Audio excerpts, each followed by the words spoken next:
Welcome to the Wisdom Rising podcast. I'm your host, Lama Tsultrim Alione, and my goal with this podcast is really to open your own wisdom, to have your own wisdom rising, either through the meditations that I lead or introduce you to, or to the people that I interview that bring wisdom with them in their own voice, in their own traditions. So we look forward to raising our wisdom together on the Wisdom Rising podcast, and I'm so happy to share this with you. I thought I would do something I've never done before, which is just open it up live for questions and just do a Q&A live for you today. And so the chat is open. I'm going to hope I can answer whatever questions you ask, and I will see what pops up. Okay, this question. What do you see as your purpose in this lifetime as a reincarnation of Machig Labdrön? Well, it's very specific. I didn't get this assignment until I was 60 years old, but when I got it from her, I realized I had already been doing it since my 20s. She appeared to me in my retreat cabin in 2006, and basically what she said is, you need to find my lineage and you need to reestablish it. And so that led to my trip to Nepal when I met Lama Wangdu. And maybe I'll tell that story since we were talking about Lama Wangdu. So I had this vision in my cabin. Machig appeared riding a white lion in my cabin. She dismounted from the white lion.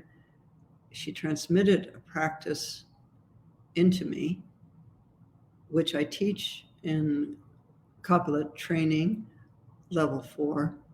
I've only taught it, I believe, once, that practice. After she transmitted that to me, she told me that you have to find my lineage and it's urgent. And she kept emphasizing that it was urgent. And I was in retreat. I believe it was a month-long retreat.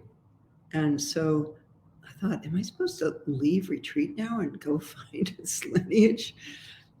And I had been teaching on Machig Labdrön and Chöd.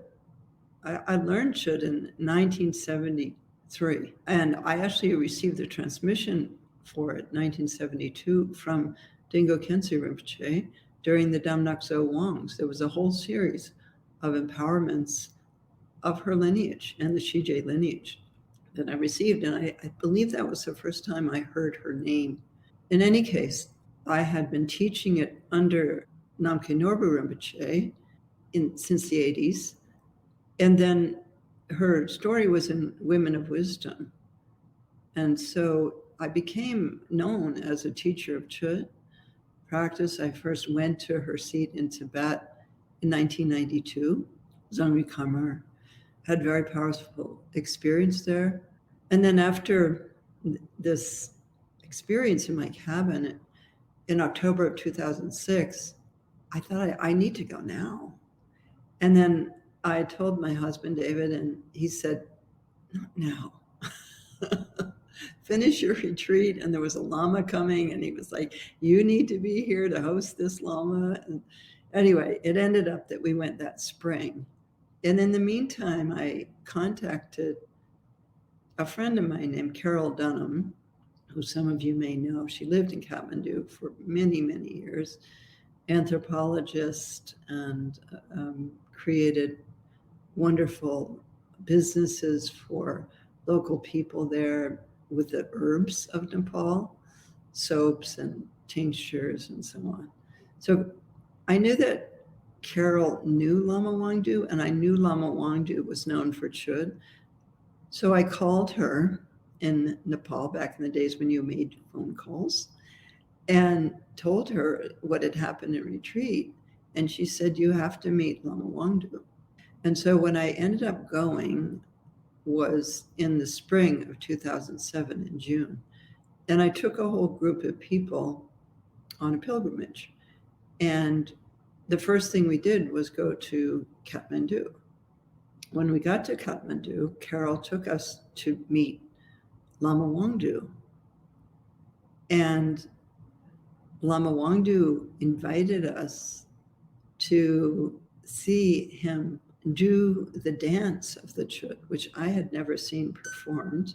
That time, of course, he was a lot younger, but he was still pretty old. So I believe he was 88 when he died now, and this was in 2007. So he took us at night to Pashupatinath, which is a sacred Hindu charnel ground, and he set it all up, and he did the dance with the chut, where you dance in the 4 directions, and you sound the kanling, the thigh bone, and you call the dakinis of the 5 directions, 4 plus from the sky.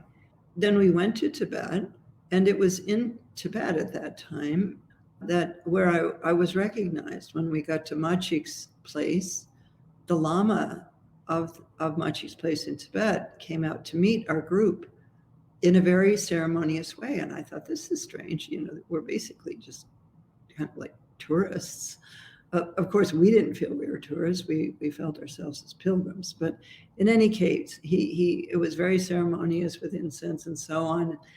And then asked me to go into the temple and then told me to sit on the throne in the temple at Machig's seat in Tibet. And I thought, that's really weird. That's your seat, I said to the Lama, and he said, no, that's your seat. And I said, no, it's your seat. And that went back and forth for a while. And he would not give up. And so he made me sit there. And then he asked me to teach. And I decided to teach Machig's last instructions.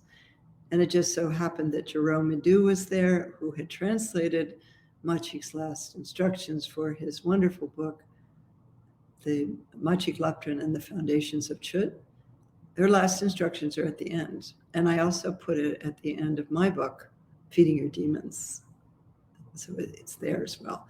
In any case, a whole series of things happened over a period of 3 days, and lots of signs, rainbows and so on.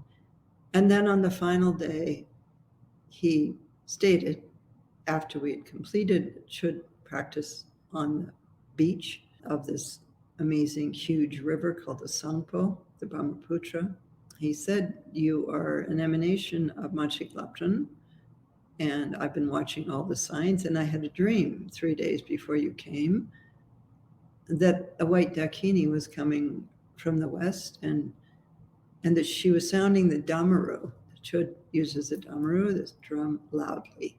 That's why I came to greet you. And then he gave me her relics, which I also didn't want to take. I felt they belonged in Tibet. But he insisted. He said, I've seen so many relics go into that river. The Chinese throwing relics into the river. Take them, they'll be safer.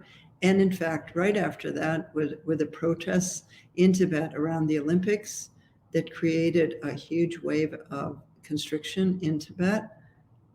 And many things were thrown into the rivers. So it is good that we have them at Taramandala, and we hope to build a stupa around them. But anyway, when we came back to Nepal, Lama Wangdu greeted us again, and then he had me sit in front of him for an 8-hour puja. And then at the end of that, he said, okay, that's the final sign. You are an emanation of Machig Labdrön. And I said, what do you mean the final sign? And he said, well, 3 days before you came back from Tibet, she appeared to me in the sky and she said, in 3 days, I'll be there. And she was with her whole retinue. And then you arrived. And then during the puja, this 8-hour puja, I saw her dissolve into you. So that's the story. Jeff, I'm looking at your question, and you're talking about the nature of mind practice, and do monks remain in that at all times? And yeah, in any practice, generally there's 3 stages: the generation of bodhicitta and refuge at the beginning, the resting in the non-dual state in the middle, and then the dedication of merit at the end. That's called the Dampasum, or the three sacreds, or the three holies. Whether monks are in that at all times, I doubt it. There's lots of different monks at different levels, and some monks really pretty much only study or just do pujas. Not so many really have teachings on the nature of mind and have extensively practiced them. I think the lamas, yes, the lamas do all have those teachings and would certainly be attempting to stay in it at all times, but to really be able to have that continuity at all times takes a lot of practice, and it's a very high level of realization. And it's wonderful that you're doing it and that it had that impact on you to create a continual process of awareness. The nature of our mind is like a mirror. Think about a mirror and how it remains stainless and unaffected by anything that passes in front of it. In a way, a mirror is also nothing in itself. When you think about it, all kinds of things reflect in it, but it's just a piece of glass that has something painted on the back. So the mind also, when we turn awareness to look at awareness, we don't find a thing, but we feel and experience the presence of everything, of an awareness that has no center, no fringe, no beginning, no end, is luminous and awake. And then the events of our lives are like the reflections in the mirror. And if we can hold that awareness of the mirror as those reflections occur in our lives of events, good things, bad things, friends, challenges, etc. If we stay in the nature of the mirror, we are in our true nature. And that is the essence of the practice. To rest in the nature of the mirror. Think about mirrors like if something beautiful passes in front of and reflects in the mirror isn't any different than if something ugly passes by, right? Or even something terrible could happen in front of a mirror, or something good, and the nature of the mirror doesn't change. So we practice developing a continuity of that level of awareness. And that's the non-dual teachings that I have begun to teach more openly in the last couple of years with the Sahaja teachings, with the Same-Day teachings I've been giving here to some extent. And I'll be teaching that in various places around this country. In 2024, I'll be teaching it at Omega Institute in June. I believe the dates are the 21st to the 23rd. If that's a weekend, that is it. I'll be teaching it at Hollyhock Farm in Canada in August, the 9th through the 14th. So that's a longer retreat, in-person retreat at the beautiful, beautiful farm retreat center in Canada on an island.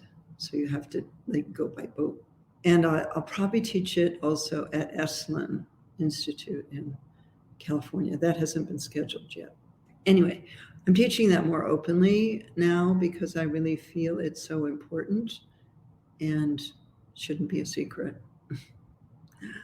And it's also very important not to just experience it intellectually, but to experience it experientially.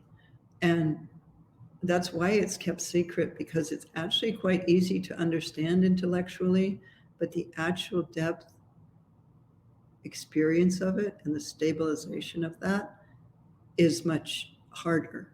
And that's why we do all the preparatory practices and Nundro and so on. Thanks for your question, Jeff. Let's see.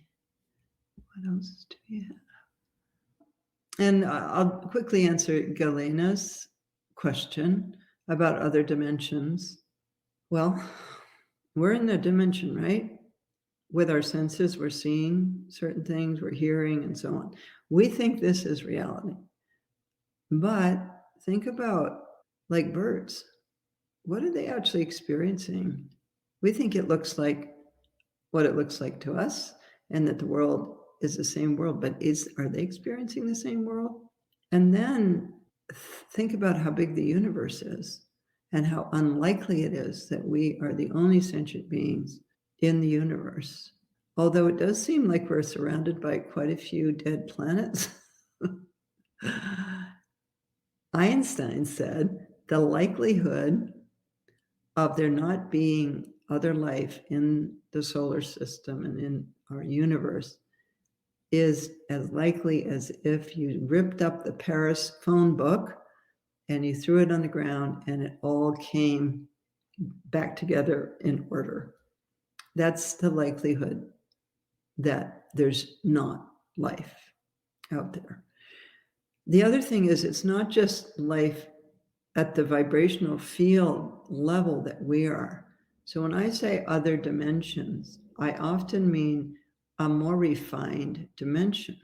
So that would be a vibrational field that we might not be able to perceive because of the coarseness of our vibrational field and our mind and our limits as human beings. And so there are other dimensions. I know this because I've seen some of them. And also my teacher, Namkha Norpa Rinpoche, visited other dimensions regularly in his dreams, and he was very specific in his descriptions of them. But we're in this one now. And so let's try to do our best in this one. And it is hard. It's really hard. I feel like it's very dangerous now. The world is in a very precarious place. And doing practice for peace is really important. I know a lot of lamas are doing Vajakilaya practice for peace, but in any case, we need to do something, whatever we can. Okay, so I think our time is up, actually. That was so nice to be with you. Thank you, everyone. Great to see you. Lots of love. And see you again soon. Thank you, everyone, for being with us for this Wisdom Rising podcast. May it benefit all beings. And I'd like to take a moment to thank the production team of Wisdom Rising, and also to let you know that if you would like further information on my work or the associated people who work with Tara Mandala, you can reach out to the Tara Mandala website, TaraMandala.org. Thanks, everyone. Stay safe.